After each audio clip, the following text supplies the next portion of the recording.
नमस्कार। आज की कहानी है कहीं ये वो तो नहीं।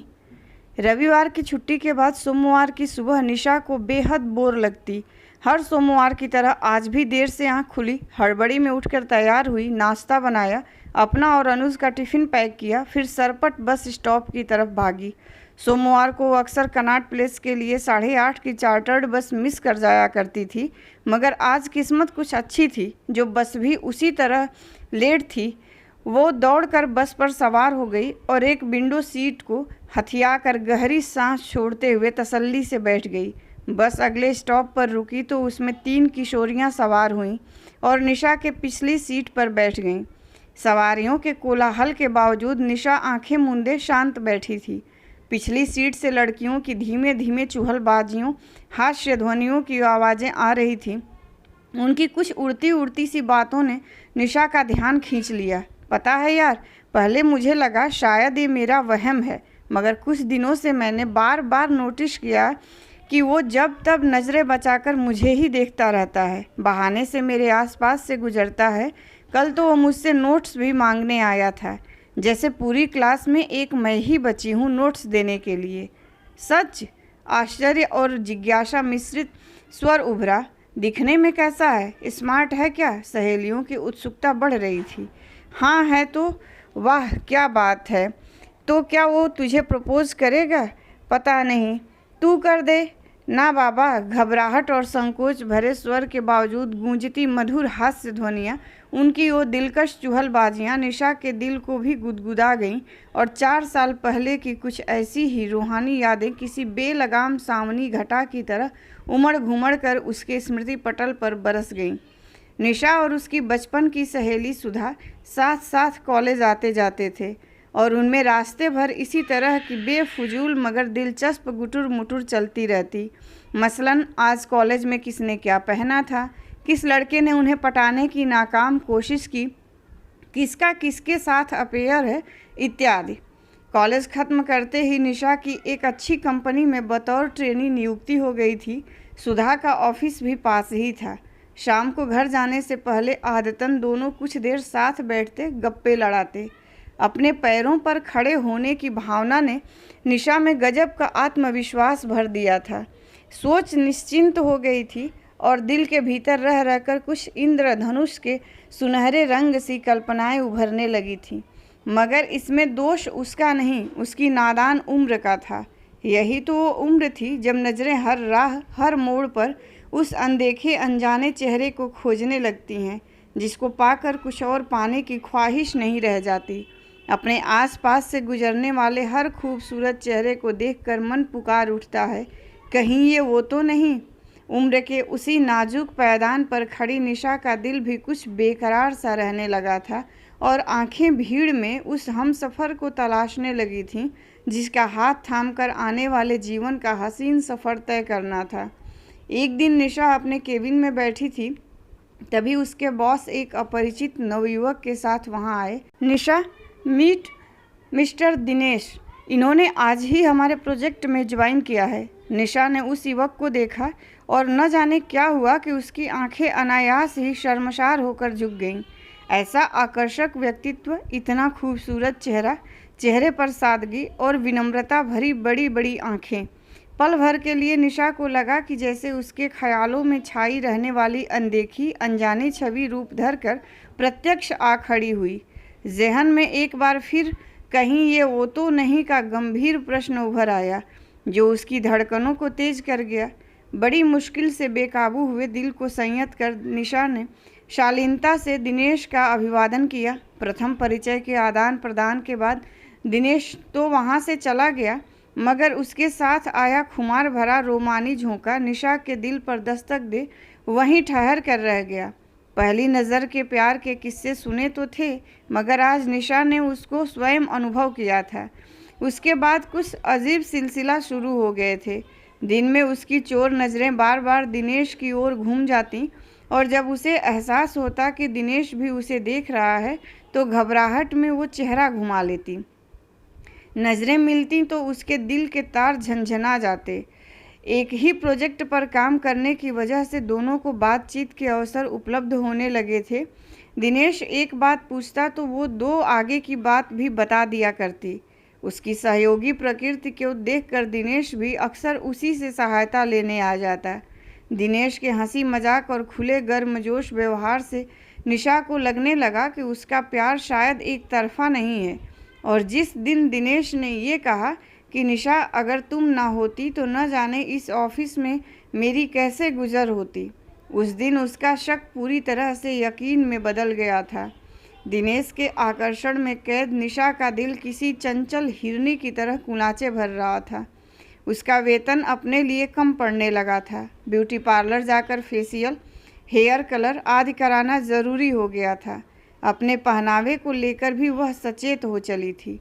ढीले सलवार सूट की जगह टाइट फिटिंग चूड़ीदार और हमेशा पिनअप रहने वाले कॉटन दुपट्टे की जगह खुलकर लहराने वाले शिफॉनी आंचल ने ले ली थी। पर्स में एक आईना भी रहने लगा था जिसे चोरी छिपे जब तब वह देख लिया करती थी। क्या बात है निशा, बड़ी बनी संवरी रहने लगी हो, कहीं शादी की बात चल रही है क्या? ना ना नहीं तो, वो झेंप जाती। कहते हैं ना, इश्क और मुश्क छुपाए नहीं छिपते।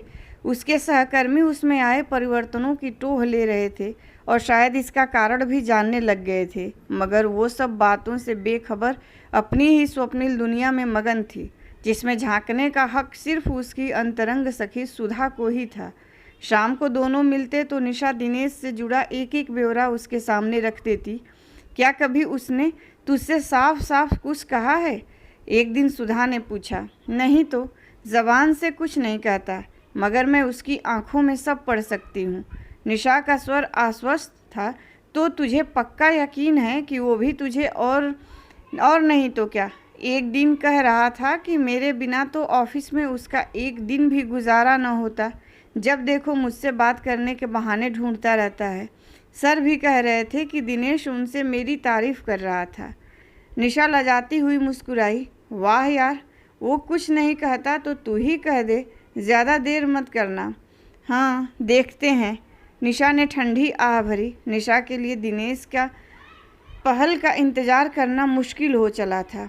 उसने कई बार सोचा कि उससे साफ साफ पूछ लेगी कि जब वो उसे पसंद करता है तो कहता क्यों नहीं, और ये भी बता देगी कि वो उसे दिल की गहराइयों से चाहती है, मगर मौका आने पर ज़बान दगा दे जाती।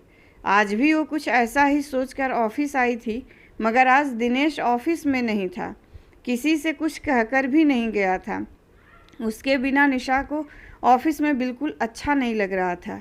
3 दिन गुजर गए थे उसकी राह देखते हुए। किसी विरहड़ी की भांति आंखें इंतजार की वेदना में सूनी हो चली थीं। आज दिनेश वापस आ गया था।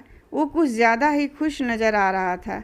उसने अपने सभी साथियों को, जिनमें निशा भी थी, इकट्ठा किया और एक शुभ सूचना का प्रसारण कर दिया। कल मेरी सगाई हुई है, अगले महीने शादी है, आप सबको ज़रूर आना है। क्या? निशा अवाक थी। उसे सहसा अपने कानों पर यकीन नहीं हुआ। वाह साहब, मुबारक हो। सिर्फ विवाह निमंत्रण से काम नहीं चलेगा, सगाई की भी पार्टी देनी होगी, वो भी आज ही। अन्य सहकर्मियों की बधाइयाँ सुन धीरे धीरे निशा के गले बात उतरी कि जो सुना था वो वहम नहीं, हकीकत थी। उस पर तो जैसे वज्रपात हो गया। मस्तिष्क सुन्न पड़ गया। लगा जैसे किसी ने आकाश में ऊंची उड़ान भर रहे निर्बाध पक्षी को विषैले तीर से घायल कर ज़मीन पर तड़पता छोड़ दिया हो। वो खुद को किसी तरह संभाल अपने केबिन में आकर बैठ गई। मन के भीतर तूफान चल रहा था। प्यार मुझसे और शादी किसी और से, ऐसी भी क्या मजबूरी थी? कहीं घर वालों के दबाव में आकर तो अपनी भावनाओं का दमन, मगर मुझसे तो कह सकता था। उसके केबिन के बाहर लोग अभी भी दिनेश को घेरे खड़े थे। चलो, एक और बेचारा शहीद होने जा रहा है। अरे भाई, ये तो बताओ, ये लव मैरिज होगी या अरेंज? लव कम अरेंज मतलब ये कि हम दोनों सहपाठी थे और पिछले 4 सालों से एक दूसरे से प्रेम करते थे। हमारे घर वाले भी इस बात से अवगत थे। बस मेरी नौकरी लगने का इंतज़ार था। सो नौकरी लगते ही हमारी सगाई की औपचारिकता पूरी कर दी गई। निशा पर एक और पाषाण प्रहार हुआ। तो वो मुझसे नहीं, किसी और से। तो फिर मुझे ऐसा क्यों लगता रहा कि वो मुझसे? कितना अपनापन, कितनी गर्मजोशी होती थी उसकी बातों में, मगर वो तो सभी से ऐसे ही बात करता है। उसने कहा था कि मेरे बिना उसका एक दिन ऑफिस में काम न चले, मगर ऐसा तो मेरे बॉस भी कई बार कह चुके हैं। उनके बारे में मुझे कभी ऐसा ख्याल क्यों नहीं आया? वो मुझे बार बार देखता था, कहीं ये मेरा वहम तो नहीं। आज निशा का स्वयं से वार्तालाप हो रहा था। उसका अंतर्मन उसे सच्चाई का दर्पण दिखा रहा था। वही अंतर्मन जिसने पिछले कुछ दिनों से उसे रूमानी एहसास के मकड़जाल में ऐसा उलझाया कि आज जब उससे बाहर निकलने की बारी आई तो चाहकर भी वह संभल ना सकी और तबीयत खराब होने का बहाना कर घर चली आई। दिनेश की शादी की खबर और अपनी नासमझी से निशा बेहद आहत थी। किसी से शिकायत भी तो नहीं कर सकती थी, कहती भी क्या, सब कुछ उसका अपना ही किया धरा था। शाम को सुधा उससे मिलने के लिए आई तो उसकी हालत देख घबरा गई। अरे ये क्या उदास सूरत बना रखी है, कल तक तो भली चंगी थी। क्या हुआ, आज भी तेरा दिनेश ऑफिस नहीं आया क्या? आया था तो तुझे खुश होना चाहिए, कल उसकी सगाई थी, अगले महीने शादी। क्या? मगर वो तो तुझसे फिर यूं अचानक कैसे? वो बेहद मजबूर था। उसके पिता ने पहले से ही अपने एक दोस्त की बेटी से उसकी शादी तय की हुई थी। जब दिनेश ने इस शादी का विरोध किया तो उन्हें हार्ट अटैक आ गया। डॉक्टर ने कहा कि उन्हें किसी प्रकार का मानसिक आघात नहीं पहुंचना चाहिए, अतः दिनेश को मजबूरन। और तेरा क्या? निशा की करुण कथा सुन सुधा द्रवित हो उठी। मैंने उसे समझाया कि फ़र्ज़ प्यार से कहीं ऊंचा होता है, अतः उसे अपने पिता की बात मान लेनी चाहिए। मैंने उसे आश्वासन दिया कि हम हमेशा अच्छे दोस्त रहेंगे। कहते हुए निशा तकिए में अपना मुंह छिपाकर फूट फूट कर रो पड़ी। रो कर मन हल्का तो कर लिया, मगर मुंह अभी भी तकिए में ही छिपा था। उसकी झूठी नज़रें सुधा की उन आँखों का सामना करने में सक्षम नहीं थीं जिनमें उसके तथाकथित त्याग और महानता के सम्मान में आंसू भर आए थे। निशा का अब उस ऑफिस में काम करना मुश्किल हो चला था। दिनेश के सहज व्यवहार का उसी तरह प्रत्युत्तर देना उसके बस की बात नहीं थी, सो उसने एक दूसरी कंपनी में आवेदन दे दिया, जो स्वीकार हो गया। नए परिवेश और समय के साथ जीवन के प्रथम मगर असफल प्रेम की क्षणिक अस्तित्व लहर धीरे धीरे अतीत के सागर में विलय हो गई। समय गुजर तो रहा था, मगर उम्र अभी भी कहीं ये वो तो नहीं कि नाजुक सवालिया पायदान पर ही खड़ी थी। और एक दिन निशा के शांत झील से जीवन में किसी ने पुनः प्रेम का कंकर फेंका। जल तरंगे लहरा उठी। सतरंगी इंद्रधनुष के सुनहरे रंगों को समेटे अनेक हसीन रूमानी कल्पनाएं पुनर्जीवित हो उठीं।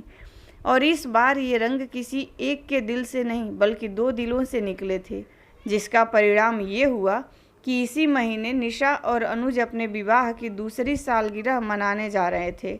कनॉट प्लेस कंडक्टर की कर्कश आवाज़ से निशा अतीत से लौट आई। वो उठ खड़ी हुई, मुड़कर पिछली सीट पर देखा तो गुटुर मुटुर अभी भी जारी थी। उसने मन ही मन उस लड़की को प्रेम में सफलता के लिए शुभकामना दी और मुस्कुराते हुए बस से उतर अपनी डगर बढ़ चली। धन्यवाद। कहानी पसंद आई हो तो लाइक कीजिए, शेयर कीजिए और प्लीज़ मेरे चैनल को सब्सक्राइब कीजिए।